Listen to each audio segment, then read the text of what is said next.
Hello students, how are you today?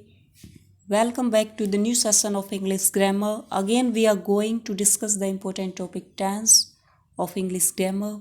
Let's start today's session with some lines. सामने हो मंजिल तो रास्ता ना मोड़ना, जो मन में हो वो ख्वाब ना तोड़ना. सामने हो मंजिल तो रास्ता ना मोड़ना, जो मन में हो वो ख्वाब ना तोड़ना. हर कदम पे मिलेगी कामयाबी तुम्हें, बस सितारे छूने के लिए कभी ज़मीन ना छोड़. अब स्टार्ट करते हैं अपने आज का जो टॉपिक हमारा टेंस है, उसमें डिस्कस किया जाएगा फ्यूचर कॉन्टिन्यूस टेंस के बारे में. तो अब ये देखिए कि फ्यूचर कॉन्टिन्यूस टेंस क्या होता है. जब कोई एक्शन फ्यूचर में कुछ समय तक जारी रहता है तो उसको हम फ्यूचर कॉन्टिन्यूस टेंस कहते हैं. तो अब इसमें यह देखिए कि फ्यूचर कॉन्टिन्यूस टेंस यहाँ लिखा हुआ है, इसमें कॉन्टिन्यूस वर्ड का यूज़ हुआ है. इट मीन्स वर्ब के जो 5 पैटर्न थे उनमें से एक कॉन्टिन्यूस भी है. और फर्स्ट फॉर्म प्लस आईएनजी को हम क्या कहते हैं? Continuous pattern. और फर्स्ट फॉर्म प्लस आईएनजी का हम इस टेंस में यूज़ करेंगे. अब स्ट्रक्चर दिया हुआ है अफर्मेटिव सेंटेंस का. सब्जेक्ट, उसके बाद में हेल्पिंग वर्ब, शैल और विल प्लस बी. अब मैंने ये बताया था हमेशा शैल और विल इट मीन्स जो मोडल्स ऑक्सिलरी होती है उनके बाद में हमेशा वर्ब की फर्स्ट फॉर्म का यूज़ किया जाता है. तो यहाँ बी एक फर्स्ट फॉर्म है और उसके बाद में फर्स्ट फॉर्म प्लस आईएनजी का यूज़ किया गया है. तो इसमें जो शैल और विल यहाँ हेल्पिंग वर्ब है, इसके बाद में फर्स्ट फॉर्म के रूप में किसका यूज़ हुआ है? बी का, ना कि फर्स्ट फॉर्म प्लस आईएनजी. तुरंत हम शैल विल के बाद में कभी भी ना सेकंड फॉर्म का यूज़ करते हैं, ना थर्ड का करते हैं, ना फर्स्ट फॉर्म प्लस आईएनजी का करते हैं. या तो उसके साथ कोई ना कोई वर्ड यूज़ होगा तभी हम, जैसे अब इसमें यूज़ किया गया है बी का, और बी के बाद में फर्स्ट फॉर्म प्लस आईएनजी का यूज़ हम कर सकते हैं. और इसके तुरंत बाद यहाँ फर्स्ट फॉर्म प्लस आईएनजी का यूज़ नहीं हो सकता. तो इसमें ये स्ट्रक्चर क्या है? शैल विल के बाद में बी का यूज़, फिर फर्स्ट फॉर्म प्लस आईएनजी और फिर उसके बाद में ऑब्जेक्ट. अब एग्जाम्पल देख लीजिए. She will be singing a song. या सब्जेक्ट क्या है? सी. हेल्पिंग वर्ब सी के अकॉर्डिंग विल का यूज़ किया गया है, फिर बी और फिर main verb singing a song object है. तो अब जो नेक्स्ट इसमें स्ट्रक्चर दिया हुआ है वो नेगेटिव सेंटेंस का है. इसमें स्टार्टिंग में सब्जेक्ट, फिर हेल्पिंग वर्ब, यहाँ शैल और विल है. हेल्पिंग वर्ब के बाद में हम नेगेटिव वर्ड का यूज़ करते हैं जब नेगेटिव सेंटेंस बनाते हैं. तो इसमें स्ट्रक्चर में शैल और विल के बाद में नोट का यूज़ हुआ है, फिर बी और फिर फर्स्ट फॉर्म प्लस आईएनजी का यूज़ और आफ्टर दैट ऑब्जेक्ट. तो इसमें देख लीजिए जो यहाँ एग्जाम्पल दिया हुआ है, she will be singing a song, इसको नेगेटिव सेंटेंस बनाएंगे.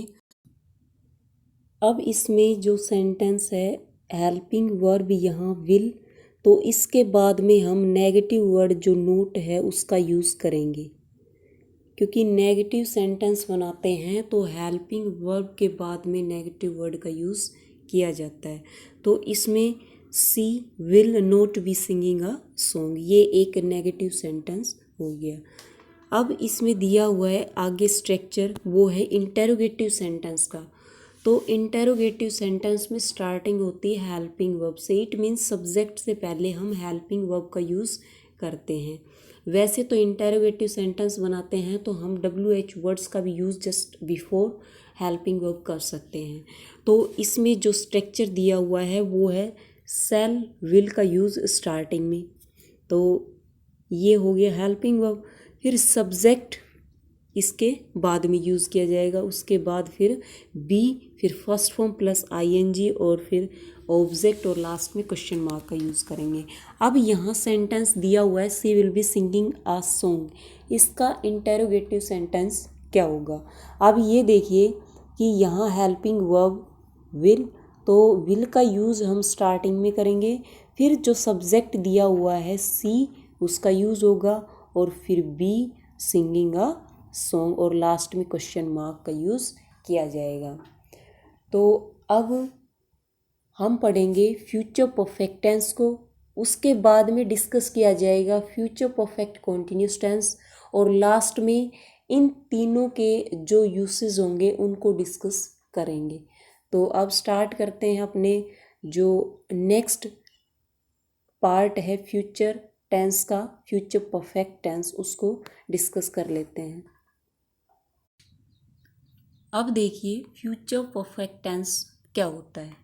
जब कोई एक्शन फ्यूचर में किसी निर्धारित समय पर कंप्लीट हो चुका होगा तो वह फ्यूचर परफेक्ट टेंस के अंतर्गत आता है। तो अब इसमें देखिए यहाँ परफेक्ट वर्ड का यूज़ हुआ है जो वर्ब के पैटर्न में से इंक्लूड है।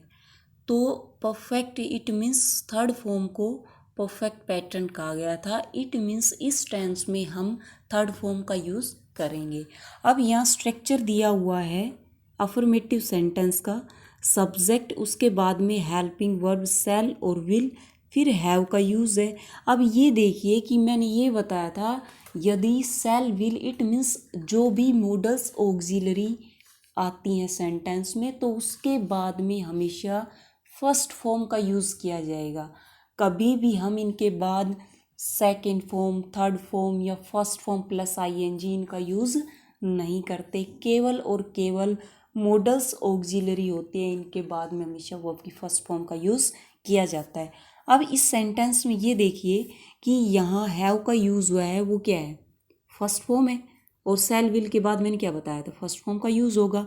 अब इसके बाद में यदि ये जो मॉडल्स ऑक्सिलरी होती है इनके बाद में हम किसी वर्ड का यूज़ कर देते हैं तो यूज़ कर सकते हैं थर्ड फॉर्म या फर्स्ट फॉर्म प्लस आईएनजी, लेकिन इनका यूज़ नहीं होता है। तो just after we can not use the third form, second form और first form plus I N G etcetera. Only first form हम यूज़ कर सकते हैं just after the models auxiliary. अब यहाँ हैव है तो इसके बाद में किसका यूज़ कर देंगे, थर्ड फॉर्म का, तो ये सही है। और लास्ट में ऑब्जेक्ट। अब इसमें जो एग्जाम्पल दिया हुआ है उसको देख लीजिए, जैसे आई। अब यहाँ थोड़ा सा करेक्ट कर लीजिए इस सेंटेंस को, इसमें आई शैल हैव आएगा, हेल्पिंग वर्ब या शैल। अब इसमें देखिए इसमें सब्जेक्ट है वो क्या है, आई, फिर हेल्पिंग वर्ब शैल और फिर हैव का यूज़, उसके बाद में डन थर्ड फॉर्म है, मेन वर्ब के रूप में यूज़ हुआ है। इट क्या है, ऑब्जेक्ट, और by 6 o'clock tomorrow morning, it means ये एक टाइम शोविंग वर्ड्स हैं। तो अब देख लेते हैं अपने नेक्स्ट स्ट्रक्चर जो नेगेटिव सेंटेंस का उसको। तो यहाँ दिया हुआ है सब्जेक्ट, फिर हेल्पिंग वर्ब के रूप में शैल और विल का यूज़, और नोट शैल और विल का यूज़ कौन कौन से सब्जेक्ट के साथ होगा, किस कंडीशन में शैल का यूज़ किया जाएगा, किस में विल का यूज़ होगा, ये सब हम डिस्कस कर चुके हैं जब फ्यूचर इंडेफिनेट टेंस को करवाया गया, तो उसको आप देख लीजिए लास्ट वीडियो को। अब इसमें देखिए just after we shall use negative word not, यहाँ जो हेल्पिंग वर्ब शैल विल है उसके बाद में हम किसका यूज़ करेंगे, नेगेटिव वर्ड नोट का, फिर हैव का यूज़ और फिर थर्ड फॉर्म लास्ट में ऑब्जेक्ट का यूज़। अब इसका जो नेगेटिव सेंटेंस बनाएंगे, यहाँ सेंटेंस दिया हुआ है जैसे आई सेल, तो यहाँ सेल के बाद में नोट का यूज़ करेंगे, I shall not have done it by 6 o'clock tomorrow morning. अब आगे देखिए ये जो स्ट्रक्चर है वो इंटेरोगेटिव सेंटेंस का है, यानी स्टार्टिंग में सेल और विल हेल्पिंग वर्ब का यूज़, फिर सब्जेक्ट और उसके बाद में हैव, फिर थर्ड फॉर्म का यूज़, फिर ऑब्जेक्ट और लास्ट में क्वेश्चन मार्क। अब इसको बनाइए, जैसे स्टार्टिंग किसका यूज़ कर देंगे, जैसे यहाँ सेल का यूज़ था तो सेल, फिर सब्जेक्ट का यूज़ करेंगे, स्टार्टिंग किसका यूज़ होगा, सेल, और फिर आई, फिर हम यूज़ करेंगे हैव का, और हैव के बाद किसका यूज़ किया जाएगा, जो मेन वर्ब दी हुई है उसका, फिर ऑब्जेक्ट, और फिर by 6 o'clock tomorrow morning, last में क्वेश्चन मार्क का यूज़ करेंगे। अब जो नेक्स्ट पार्ट है फ्यूचर टेंस का, फ्यूचर परफेक्ट कंटिन्यूस टेंस, इसको डिस्कस करेंगे और इसके बाद में हम इन तीनों के यूसेस विद एग्जांपल्स डिस्कस करेंगे। तो अब देखिए यहाँ फ्यूचर परफेक्ट कंटिन्यूस क्या होता है। जब कोई एक्शन फ्यूचर में किसी निश्चित समय पर कंटिन्यू रहेगा तो वो क्या होगा, फ्यूचर परफेक्ट कंटिन्यूस टेंस। अब इसमें देखिए यहाँ परफेक्ट और कंटिन्यूस वर्ड का यूज़ हुआ है। इट मीन्स ये थर्ड फॉर्म है, इसको परफेक्ट पैटर्न बोलते हैं, और फर्स्ट फॉर्म प्लस आईएनजी इसको हम क्या बोलते हैं, कॉन्टिन्यूस। तो इन दोनों का यूज़ हम इस टेंस में करेंगे। अब देखिए इसमें स्ट्रक्चर जो अफर्मेटिव सेंटेंस का है वो है, इसमें स्टार्टिंग में सब्जेक्ट का यूज़, फिर सेल और विल, और उसके बाद में हैव, फिर been, first form plus ING, object, for और फ्रॉम प्लस टाइम। अब इसमें ये देखिए यहाँ सेल और विल के बाद में फर्स्ट फॉर्म का यूज़ हुआ है। एक बात बिल्कुल सही है यहाँ, क्योंकि ये जो मॉडल्स ऑक्सिलरी होती है उनके बाद में हमेशा किसका यूज़ करते हैं, फर्स्ट फॉर्म का। फिर इसके बाद में देखिए ये जो हैव है, इसके बाद में यहाँ बीन, बीन क्या है, बी की थर्ड फॉर्म है, ठीक है, और यहाँ थर्ड फॉर्म कौन सी है, बीन, तो थर्ड फॉर्म का यूज़ हो गया। फिर उसके बाद में मेन वर्ब के रूप में यहाँ फर्स्ट फॉर्म प्लस आईएनजी का यूज़ किया गया है, और फिर ऑब्जेक्ट, और अब यहाँ देखिए फॉर और फ्रॉम का यूज़ है। इट मीन्स फॉर यूज़ किया जाता है पीरियड ऑफ टाइम के लिए, और फ्रॉम सिंस की जगह हम यूज़ करेंगे जो कि पॉइंट ऑफ टाइम के लिए यूज़ किया जाएगा, और उसके बाद में टाइम का यूज़ होगा। अब इसमें जो सेंटेंस दिया हुआ है उसको देख लीजिए, जैसे I shall have been studying English for 2 hours।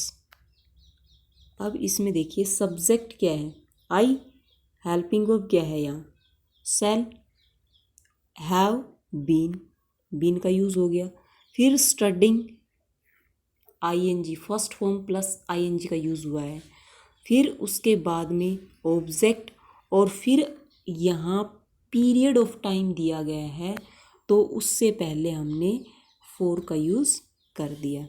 और जो ये सिंस और फॉर के जो भी पॉइंट थे इनसे रिलेटेड उनको प्रेजेंट परफेक्ट कंटिन्यूस टेंस में हम डिस्कस कर चुके हैं, तो प्लीज़ उस वीडियो को आप देख सकते हैं।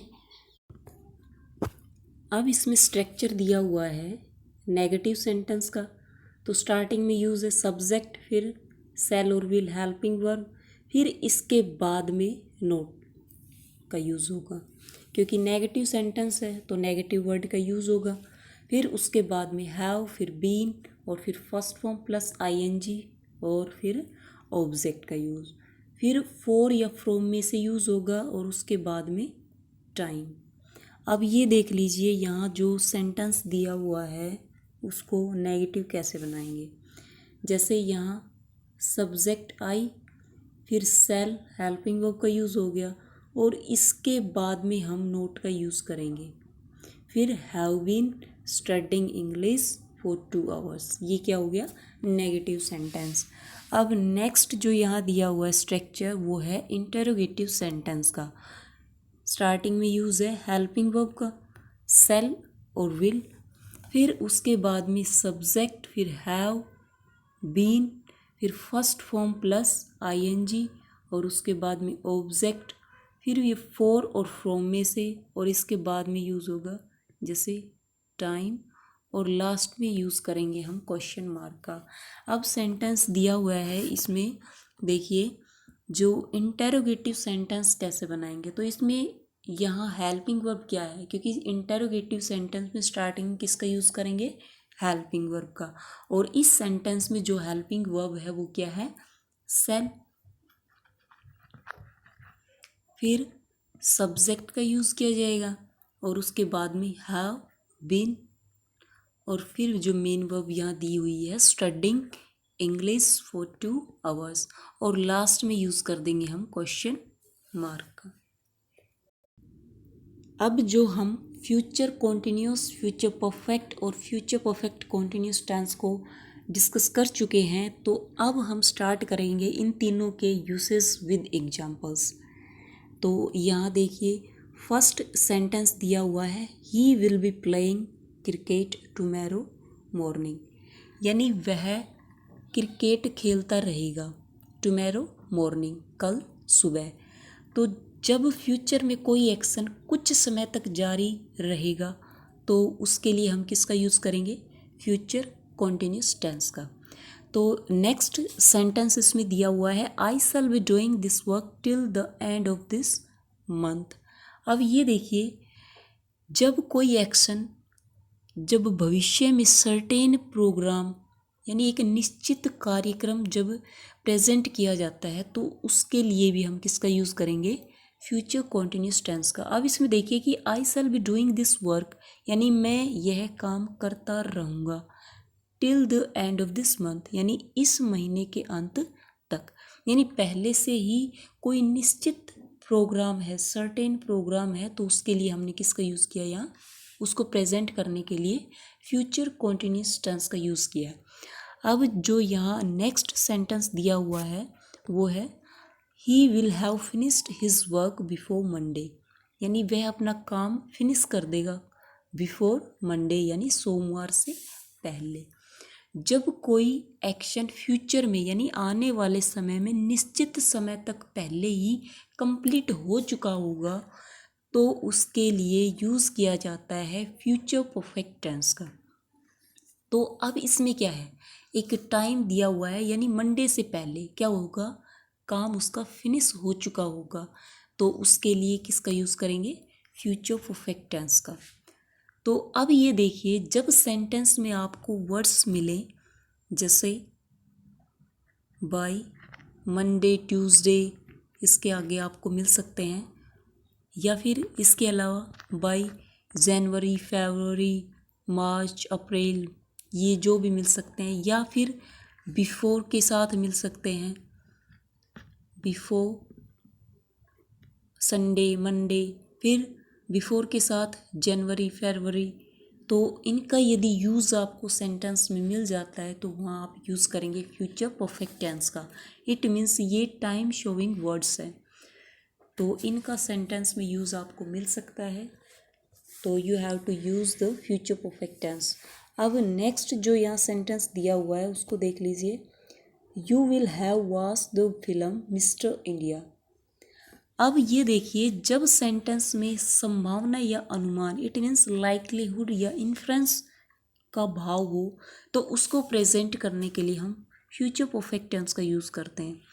अब इसमें देखिए कि अब यहाँ आइडिया लगाया गया है, कोई सेकंड पर्सन से कह रहा है कि you will have watch the film Mister India, यानी तुमने शायद मिस्टर इंडिया फिल्म देखी होगी या देख चुके होंगे, तो उसके लिए किसका यूज़ करेंगे, फ्यूचर परफेक्ट टेंस का। अब नेक्स्ट सेंटेंस दिया हुआ है the plants will have dried before it rains, यानी पौधे सूख चुके होंगे, बिफोर से पहले, इट रेन्स यानी बारिश होने से पहले। तो अब ये देखिए, एक पॉइंट डिस्कस किया गया था जब आपको पास्ट इंडेफिनिट या फिर पास्ट परफेक्ट टेंस करवाया गया था कि बिफोर वर्ड यूज़ हो तो उससे पहले तो किसका यूज़ करेंगे, हैड प्लस थर्ड फॉर्म का, और उसके बाद में किसका यूज़ करेंगे, सेकंड फॉर्म का। तो रूल के अकॉर्डिंग तो होना चाहिए। फिर यहाँ पे हमने will have plus third form या फिर लास्ट में फर्स्ट फॉर्म का यूज़ क्यों किया। अब ये देखिए, जब कोई एक्शन पास्ट में होता है तो सेकंड पार्ट में हम पास्ट का ही यूज़ करते हैं, क्योंकि पास्ट का इवेंट पास्ट में ही शो किया जाएगा। कुछ एक्सेप्शन भी होते हैं लेकिन मोस्ट ऑफ टाइम तो ऐसा ही होता है। पास्ट का यूज़ यदि एक क्लोज में है तो सेकंड क्लोज में भी हम किसका यूज़ करेंगे, पास्ट का ही। अब यहाँ यूज़ किया गया है विल हैव ड्राइड, यानी फ्यूचर। एक पार्ट में प्रेजेंट है यहाँ तो सेकंड में फ्यूचर का यूज़ किया जा सकता है, या फ्यूचर का है तो प्रेजेंट का भी यूज़ कर सकते हैं। लेकिन पास्ट का है तो ना हम प्रेजेंट का यूज़ करेंगे, या फिर पास्ट का है तो ना हम फ्यूचर का यूज़ करेंगे। तो अब इसमें देखिए, यहाँ एक क्लोज में दिया हुआ है फ्यूचर परफेक्ट टेंस का, और सेकंड में दिया हुआ है प्रेजेंट इंडेफिनिट टेंस का यूज़ किया गया। अब ये देखिए, जब कोई दो एक्शन फ्यूचर में हो यानी भविष्य में कोई दो काम हो और एक काम पहले कंप्लीट हो चुका हो और दूसरा बाद में, तो पहले के लिए हम किसका यूज़ करेंगे, फ्यूचर परफेक्ट टेंस का, और जो सेकंड काम है, सेकंड एक्शन है, उसके लिए हम यूज़ करेंगे प्रेजेंट इंडेफिनिट टेंस का। तो इसमें क्या है, जो फर्स्ट एक्शन है वो पौधे सूख चुके होंगे बिफोर इट रेन्स, बारिश होने से पहले। तो पहले जो एक्शन होगा वो कौन सा होगा, पौधे सूख चुके होंगे। तो इसके लिए हमने किसका यूज़ किया, फ्यूचर परफेक्ट टेंस का। और जो सेकंड है इसमें एक्शन, उसके लिए यहाँ प्रेजेंट इंडेफिनिट टेंस का यूज़ किया है। अब आगे देखिए, the farmers will have been working in the field. जब कोई एक्शन आने वाले समय में किसी निश्चित समय तक जारी रहे तो उसके लिए हम यूज़ करते हैं फ्यूचर परफेक्ट कॉन्टिन्यूस टेंस का, यानी एक निश्चित समय। अब इसमें जैसे आप यूज़ करो कि डेफिनेटली यूज़ होगा यहाँ फॉर और फ्रॉम, तो उसके बाद में टाइम दिया गया हो। अब कुछ सेंटेंस ऐसे भी होते हैं जो हाइड सेंस में दिए जाते हैं, जो जिससे मतलब ऐसा एक्सप्रेस होता है कि वो एक सर्टेन जो टाइम है वहाँ तक काम करेगा, और जो टाइम शोविंग वर्ड है वो भी नहीं दिया हुआ मिलता सेंटेंस में। तो अब ये सेंटेंस देखिए, the farmers will have been working in the field, यानी जो किसान है वो खेतों में काम करता रहेगा। कब तक, जब फसल ना आ जाए, कट ना जाए, तब तक वो अपने खेतों में काम, यानी एक सर्टेन टाइम है तब तक काम करता रहेगा। तो ऐसी कंडीशन में हम यूज़ करते हैं फ्यूचर परफेक्ट कंटिन्यूस टेंस का। आई थिंक आज का जो ये सेशन है आपको पसंद आया होगा, तो प्लीज़ लाइक कीजिए, शेयर कीजिए और सब्सक्राइब कीजिए। और आज के लिए इतना ही, कल फिर मिलते हैं एक नई वीडियो के साथ। खुश रहिए, स्वस्थ रहिए। जय हिंद, जय भारत।